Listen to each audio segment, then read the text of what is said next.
Do do do do do.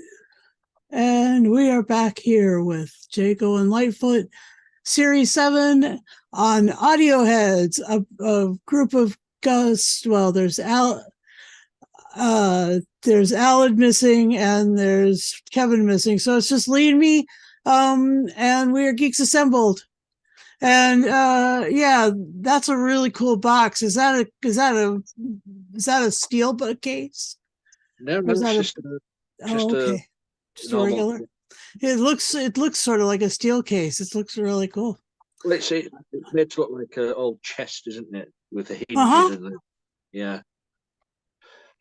And our two heroes who are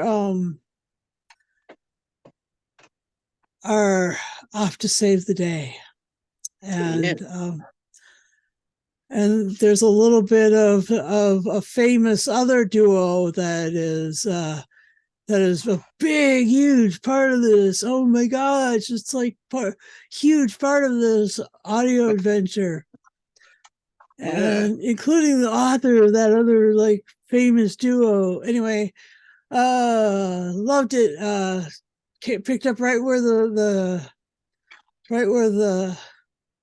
cliffhanger from season 6, series 6 left off, and we were worried for Her Majesty, and we're worried for the you know the empire, as it were, and we have a few people, including some aliens at the very end that are really interesting. Anyway, just just for stories and our favorite duo. What were your opening thoughts there, Lee, on Jago and Lightfoot, the series 7? Well, series 7, as you say, it continues from where series 6 left off, where they're allegedly on the run from from the Empire, from the Queen and country. Well, bit of a letdown. They're not really on the run; they're in hiding. There's a bit of difference of being on the run and in hiding. But they're in hiding This is Run, yeah, and this is Hide. yeah. But they've been given a hideaway in a house owned by the Doctor. Are Down you sure that's the Doctor? His name is something like uh, Professor, Doctor something Dark. yeah, Professor Dark. We met him in Prof- a box set, which he turned out to be the Doctor. oh, right, okay. Oh wait, that was the Sixth Doctor, right? Okay, now I'm all caught up. Yeah, 100% refresh so memory. Thanks. they're hiding in 221B Baker Street. Uh-huh. And as you say, there's a connection for me personally. There's a connection for two of the stories, which we shall say is the Holmes connection and Watson's connection. Uh-huh. And then you've got the last story, which is the Ripper connection with Abberline. Mm-hmm. And then you've got the second story, which I just don't get why it's in this box set. Mm. the one with the Night of 1,000 stars. Stories. Stars. Stories. Oh, 1,000 stars. It says on there. okay. Sorry. But yeah, that's the odd one out for me, because every other story in this has got sort of a connection. But we'll get to that anyway when we. But I enjoyed it. I'd say I enjoy Jago and Lightfoot because of the setting, the period, the atmosphere of the stories, the comedy, the the interaction between Lightfoot and Jago. So yeah, great writing, great acting, and story wise, you can't knock them, per se, apart from the ones what you don't understand why it's here. I mean, it was like the last box set with the Sigmund Freud story. Hmm. I didn't get that while that was there, really. And it's same for the second story in this as well. But yeah, what do you want to do? Do you want to go story per story? I don't know. Yeah, sure. Why not? All right, so you've got the first one's called The Monstrous Menagerie by Jonathan Morris, Yeah. where the move into the Baker Street. Well, shall we say they're met by this mysterious man who is sent by the Doctor, Hmm. who takes them to, is it 107 Baker Street? Yeah. The Not quite the same address, but pretty dang no, close. yeah, it's pretty damn close.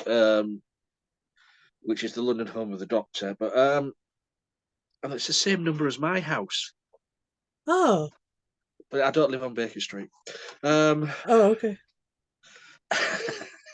Yeah, they're met by this Scottish.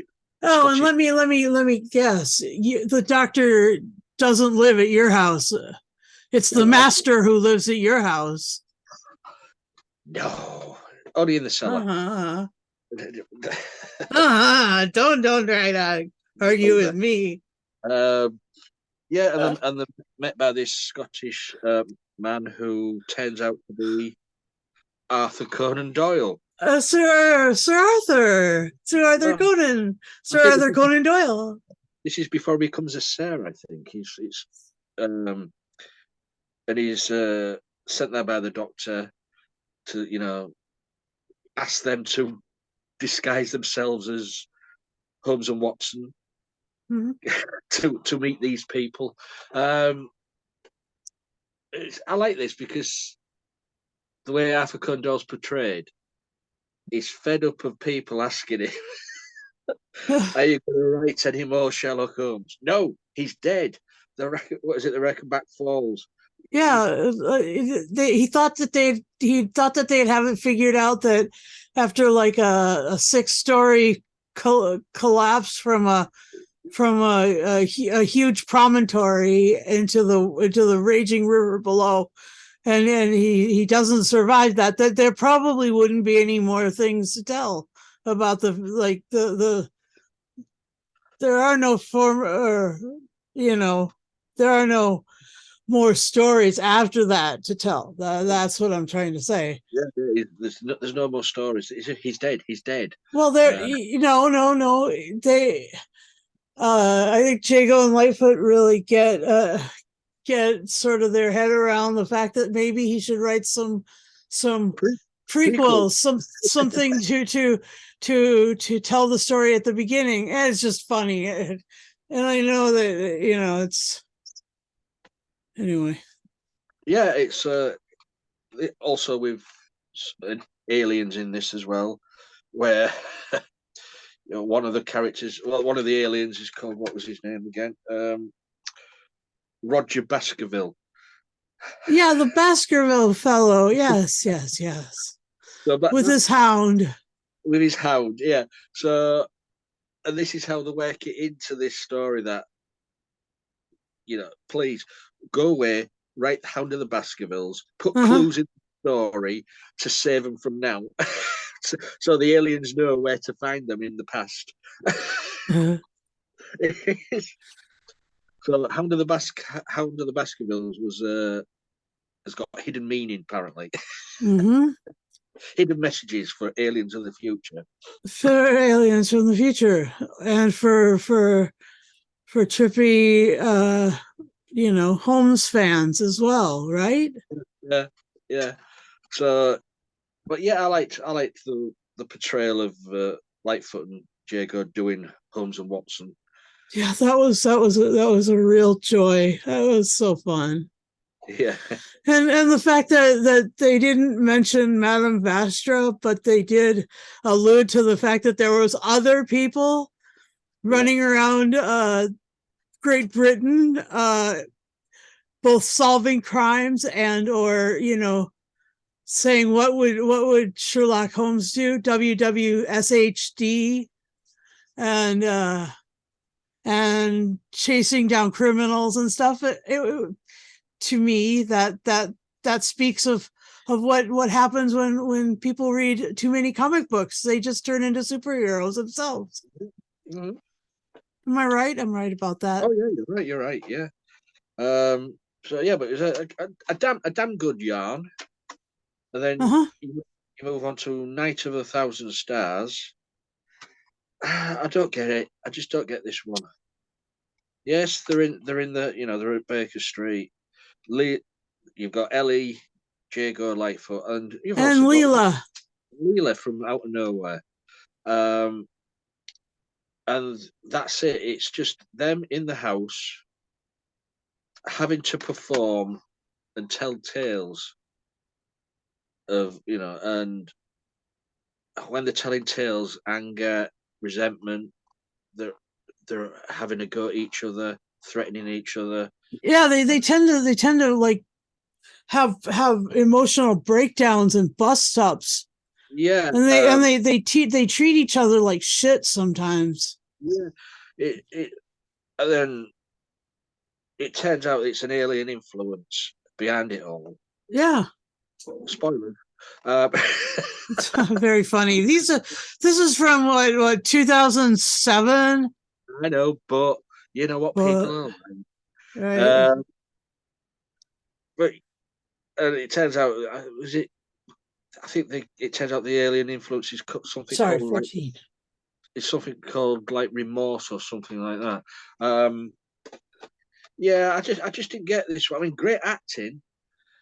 It's written by was it by James Goss. I mean, he usually writes some great things, but I just didn't. Yeah, this is you know, this one kind of bends towards scarifiers, Yeah, bends towards like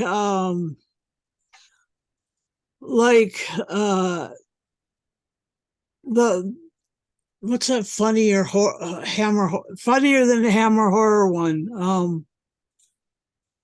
Um I can't remember right now. But yeah, it's just and James Goss wrote for lots of Doctor Who, lots of other things. He's just written so yeah. much stuff. Yes, and to me, this is the story in this box set is the odd one out. It's just I don't know. It just I don't know why it was included in this box set. I think it's because it was there like as a commemorative thing because apparently um there were meeting on the anniversary of Holmes Holmes's death.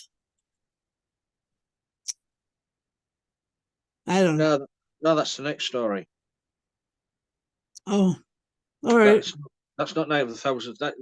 There's I just don't get why this was. I mean, it turns out as well. Leela's not Leela anyway. Right. She's just She's like a the projection. yeah. She's the alien influence, shall we say? Yeah. Um, But she yeah, was also it didn't really seem like her because I mean here she is. She was all super strong in holding the doctor together for as long as she was with him and then all those years holding Romana together, in Gallifrey and then, coming back to Victorian England at random intervals, but quite frequently, actually. yeah. She's always the one that holds it all together. She's like the needle and thread in the thing. Anyway. But and then you move on to this third story, Murder at Moorsey Manor, and this is where Jago and Lightfoot turn up to a Oh yeah, that's the one that's like the anniversary and like they're all these people. It's kind of like Cluedo. yeah, they're hoping that someone at the manor can clear their names, so they go there and it's like a Sherlock Holmes convention. Back in Yeah, the day. it Yeah. is. It really is. but this one reminds because it's as you said, Cluedo, who done it. Who done it? Yeah. The mystery of course Murder at Moorsey Manor. Everybody's getting bumped off every now and again. Yep. But this one reminds me so much of. There's two things it reminds me of. It reminds me of the Avengers, the TV series, episodes where they go to these houses and they're getting bumped off mysteriously. There's all people are disappearing around walls and stuff like that. And Right. also it reminds me of that the movie Murder by Death. Oh, wow. The spoof movie with all those actors in it playing detectives. Well, because in that the rooms are moving. Yeah. And in this, the rooms are moving. It's all Yeah. clockwork. Which I found brilliantly. This was really good. The comedy in this was amazing. It was really funny. It was properly. It was. That's why I got the feeling it was the Avengers in that movie. It was just anything to do with Avengers and stuff like that. I'm up for, but yeah, I really did enjoy this one. But turning up to a Sherlock Holmes convention sort of thing. Yeah. So you've got the connection again, which, and then I mean at the end of it as well, they're taken away by an undercover cop, shall we say, who turns out to be what's his name, Inspector Abberline. Yep. Who well famous for the capture and was hunting down Jack the Ripper. Yeah, capture Jack the Ripper. So you've got the whole feel of that in the next story, because that's the next story is the Wax Princess, which is the Ripper-esque escapade with Jago Litefoot and Abberline. Yep. And Ellie. Ellie as well, yeah. And this one can't say enough good things about Ellie in this one, in this box set. She is like the glue that holds it together a lot of the time. And in this story, you learn that Abberline did catch the Ripper back in the day, but he escaped, and he's back out there in London. It also leads back to the palace. This story leads back to the palace, to the Queen and everything like that. So you've got all that story. So you've got the continuation of that, but like it doesn't really resolve what was going on in 6. No, it doesn't. No, it doesn't. God damn it! So wanted it to move. I wanted it to, and I was like, Shirley, and don't call me Shirley, but Shirley, there's going something. You've gone off again, Susan. There you are. Sorry about that. Yeah, surely there was going to be some sort of resolution to the the threatening of her Majesty Vicky. I don't know. I'm just bothered by the fact that this hasn't been resolved yet. And this for me as well, the Wax Princess has the feel of, say, the House of Wax. Yeah. Okay. Involving the Ripper, but also as well because of the wax covering, the wax models, and it reminded me of Carry On Screaming as well. Yeah. Dunking the women in the wax. But yeah, great. And it was this one written about. This was Justin Richards. Richards. Yeah, loved that one. I said the last one as well. That Moorsey Manor was by Simon Barnard. His name rings a bell on several other stories as well. So, but all in all, for me, a positive box set. So, what's your take on it? Well, like I've just been, interjecting things here and there through yours, but let's start at the beginning. like I wanted it to resolve with Her Majesty Vicky. I just, God dang it, it's just like, that hanging me on, and then like the fact that I didn't remember from when we listened to the other one with Claudia's Dark. I was like, what the heck? That can't be the doctor. Is it the doctor? You for real? Is that the doctor? Professor Dark? Professor Dark, is that the doctor? And then I just was like denying that a lot. But then, I mean, yeah, okay, I couldn't believe it now. And then the other thing is the fact that this whole thing was about solving them not being the ones who were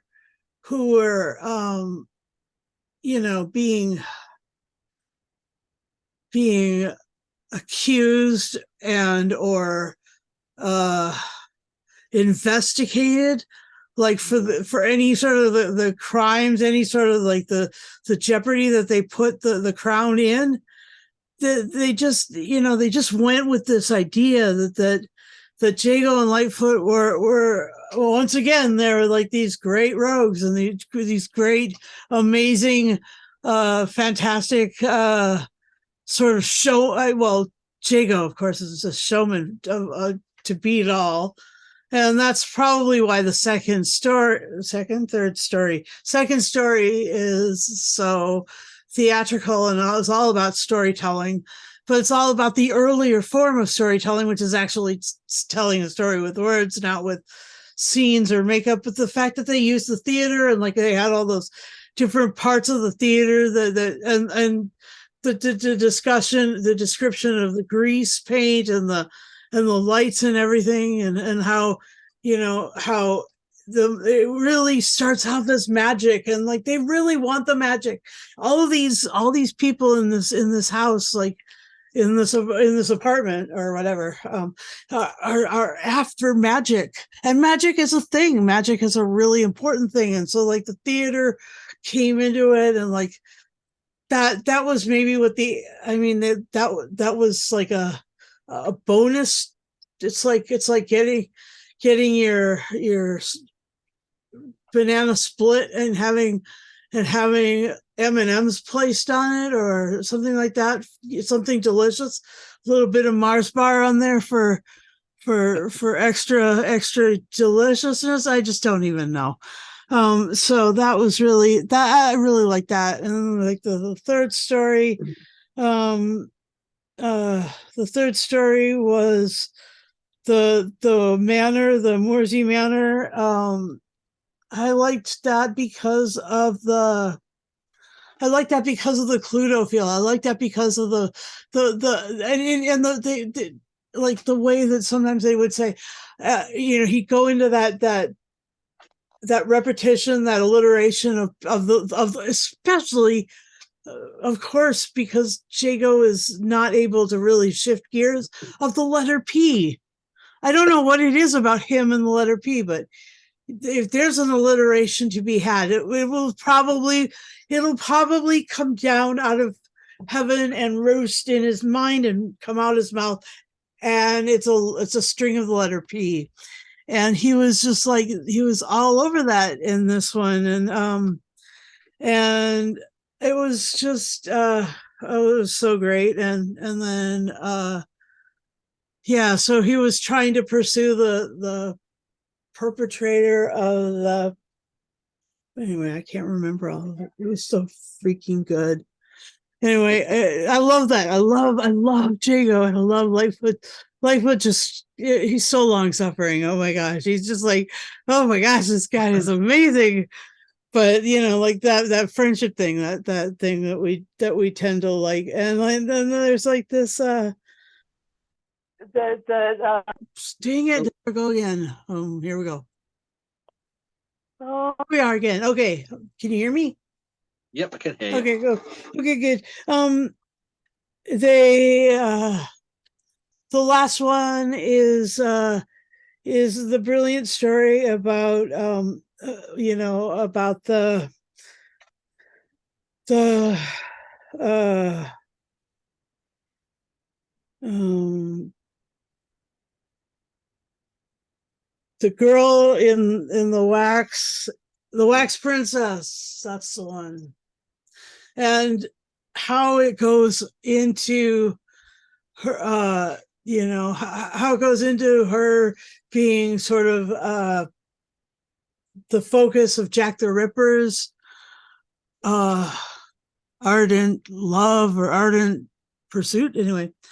And that's terrifying. I mean, that's left the realm of Scarifiers, which is earlier, and gone right into the reality of the thing, because for those of us of the female persuasion, a little of that Jack the Ripper shit is just enough to fucking scare the crap out of you forever. You can just get totally tripped out for like the long haul about that, because I mean, it's just so freaking evil. And then the one who comes to the aid and it becomes the strength of the group is actually Ellie from the bar. And Ellie is just she's never a damsel in distress, but she's a damn fine woman. And I just love that she's always amazing, and reaches for any way to serve these guys. These guys are like, and there's something about like the drink, like the overuse of drink in this one, and like that was kind of, I just think that was the way that she was able to sell them on actually imbibing again. Like that was like okay, but you might need something a little bracing. But and she was helping them, instructing them on the way to do this thing. I just think that was so fun, and I just can't thank Lisa Bowerman enough for putting all that energy and effort into Ellie, because I just love her, and I think that because she's been in like every single thing that these other two guys have been in. Well, of course she is. She directs them. Well, yeah, okay, but I mean, like as a character, anyway. You don't have to write her in as to everything but she's in every single box set. Sorry, perks of being the director. The perks of being the director, but right. But anyway, thanks. And yeah, Trevor Baxter and Christopher, just best ever. Oh my gosh. Yeah. I just think the actors that play them are amazing, but the way they play next to each other is adorable. It's stinking. I mean, since we lost Trevor Baxter, I know you can't see Jago without him, really. So they've mostly retired the character Jago. I know, it's true. So now it's Lightfoot and Strax, or Lightfoot and Manavastra. Yeah, which is a shame for Christopher Benjamin, of course. Yeah. But what can you do? Unless you get another voice artist who can do a damn good Lightfoot. Yeah, that's an idea. There's a good thinking. Love for recasting.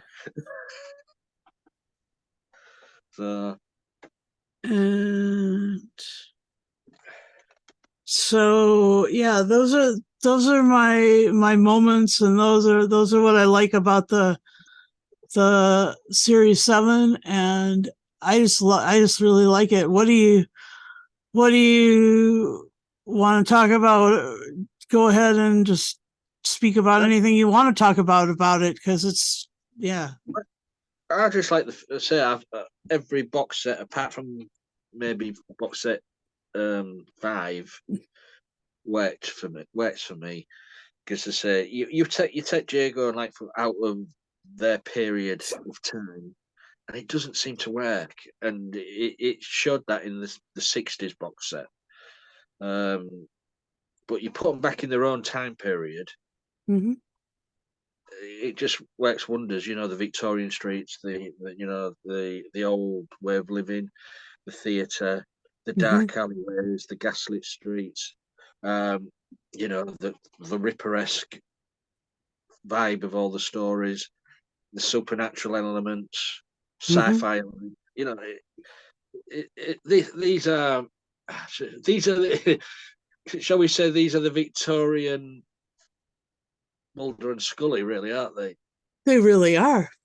That's it. The X-Files in uh the X-Files of MI6, shall Yeah, we say. but I just like the feel of these box sets. It's a shame. It's a shame they've come to not a natural end, An but abrupt end. they've come to an abrupt end. But we have got a hell of a long way to go yet before we get there. Yeah. So I think it And would in be, our listening, he means just not, yeah. yeah, And our it's reviewing, yeah. because the thing about, I We don't know, have was it like 14. 14, something like that box set. So this is the box 7. So we've got a fair while to go yet. Yeah. But still, can still enjoy Jago Lightfoot for now. Yep. Yeah, that's Yep. my Hugs and happy hearts for me. My gosh, I just love them. yeah. And I just think the world of Ellie. I think the world of Leela. I think that once again, just popping her down in the middle of something with Jago and Lightfoot, it's all about then. It's just nostalgia, sort of. What do you call it? Fan service for the people who are the Talons of Wen Chiang fans. Like, can't get enough of that. I just think yeah, that's okay. Oop, not touching it.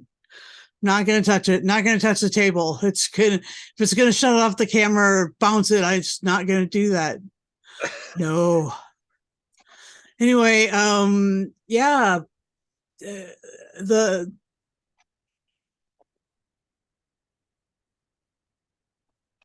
what was yeah the bit of with the Ripper was the scariest part, Yeah, because you can always love a good sci-fi story, even if it gets dangerous and if there's a body count. There's it's always this much more exciting than it is terrifying. And for like the Sherlock Holmes thing, it's always this much more intellectually challenging than it is terrifying. And so that's I mean, those two things temper the terror, but Jack the Ripper is just, he scares the crap out of me, because, like, you just take a walk in a city in the fog in the middle of the night, and you're just like surrounded by strangers, and you just don't, forget about it. Just forget about it. it's the unknown. It's the faceless. It's the faceless killer, isn't it? It's the Yeah, yeah. yeah, yeah. And it's how like, he went so long without like getting arrested or getting caught or whatever. Oh my gosh. Wow. He didn't. In real history, as far as we know, in the real history books, he never got caught. He never got caught. So that's why it's still a mystery. And this is why it intrigues people to this day. Yeah, yeah. Who was that man, if he was a man? Oh my Could gosh. have been Jacqueline the Ripper, as much as you never know. You never know, but that would be hard to believe because of like how mutilated people were. Anyway. Oh. You never know. Oy vey. I'm just throwing that into the pot. Yeah, I know. Thanks, Lee. Gosh, you're such a gracious other co-host. Oh, geez, what?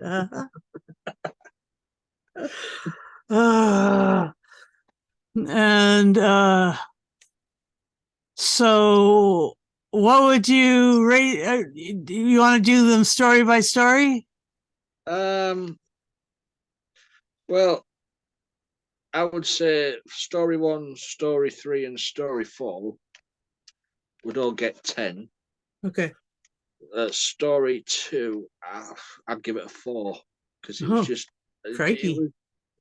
it was good. It was great acting and stuff like that. But I don't know. It just didn't feel right for the box set. Uh, It didn't fit. that's your opinion. Okay.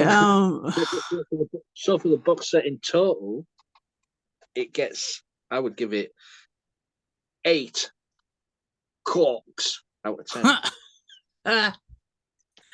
Oh, lummy, corks, lummy. I love that. Okay, so for me, first story 10, second story 10, third story 10, fourth story 8.5, altogether 9.75 for the whole box set. And I would say that, when you have a night of 1,000 stars, or a night of what I like to think of as a night of 1,000 stories, because they were basically just telling each other stories, which is fun. And I mean, they can be as personal and as revealing and intimate as they are, or they can be as, sort of from a perspective of having been seen, something just noticed.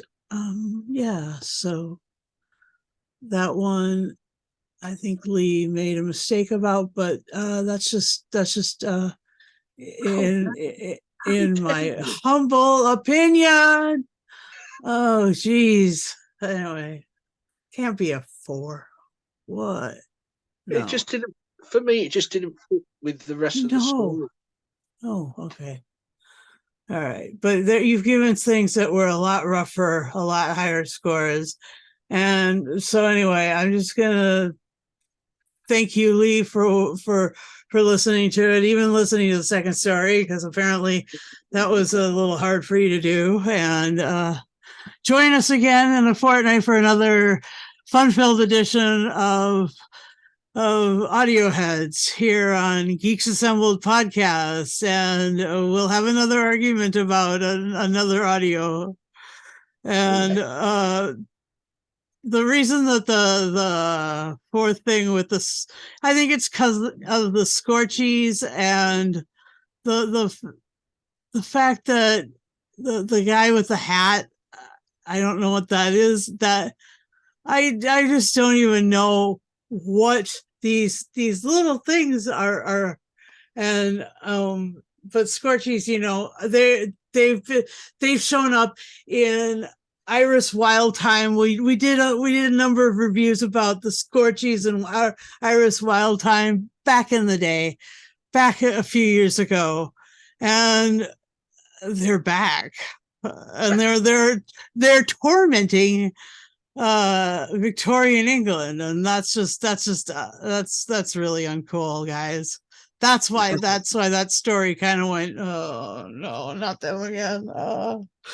They're not my favorite little alien creatures. I mean, to be honest, the pating and the little homunculus from Talons of Wing-Chang is great, but and Baby Yoda, Grogu's cool and cute as fuck, but this whole thing with like the Scorchies with their little voices, but that they're just teeth, and they're just teeth and weird ears. That's just what oh god, no thanks.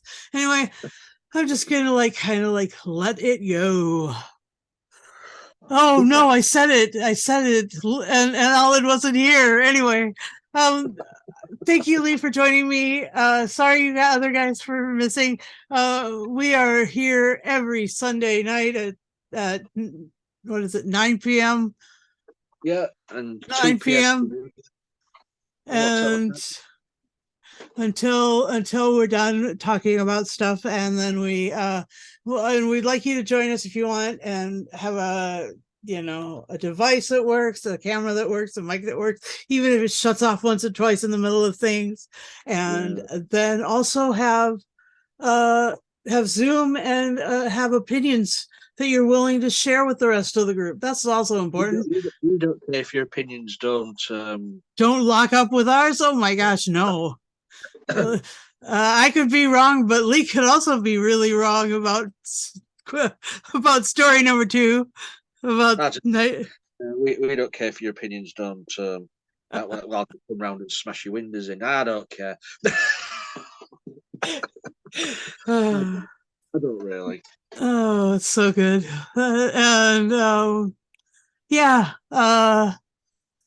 And stay tuned later this week. We're also discussing Willow and with the great Warwick Davis. Anyway, all that to be said, please enjoy what we do. Hit the bell notification. Where is my little bell? There it is.